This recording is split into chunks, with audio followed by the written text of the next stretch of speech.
BKM Masjid Al-Fat disahkan dan diresmikan.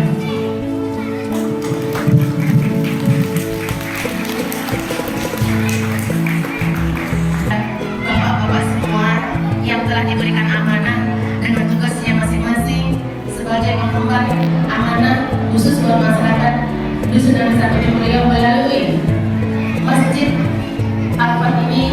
Saya berharap di Irwan Saksaragi Iswati Hasanuddin Sitorus, Ketua Bapak Sugeng Al-Ghazali, Wakil Ketua Edi Herman, Wakil Ketua Mariono, Sekretaris Medi Kurniawan ST, Wakil Sekretaris Alex Andriono, Bendahara Selamat Santoso, Wakil Bendahara Hendra Gunawan. Bidang-bidang di dalam atau manajemen, pembangunan dokumen retro administrasi sarana dan prasarana sarana unggulan, koordinator Jumirin, anggota Julpianto, Umar Bakri, Rajikan, Sutoyo, Fahrul, Rusmiadi, Susiadi, Yudi Parlan, Saiful Mustafa, Surya Darman. 2. Sidang Imaroh atau Kemakmuran, bidang Imaroh atau Kemakmuran,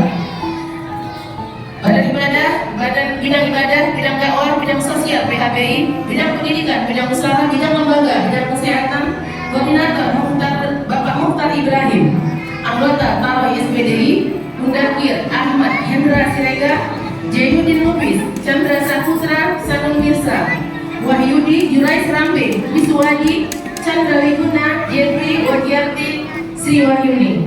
3.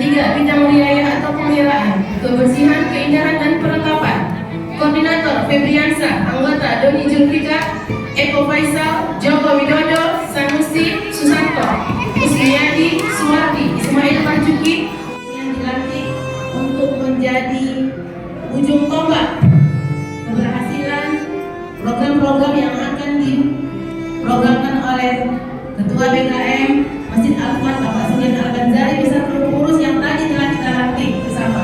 Semoga kiranya adik-adik semuanya bekerja dengan maksimal, tunjukkan prestasimu. Jadikan masjid tempat menjadikan prestasi ke depan nanti menjadi yang lebih baik. Mudah-mudahan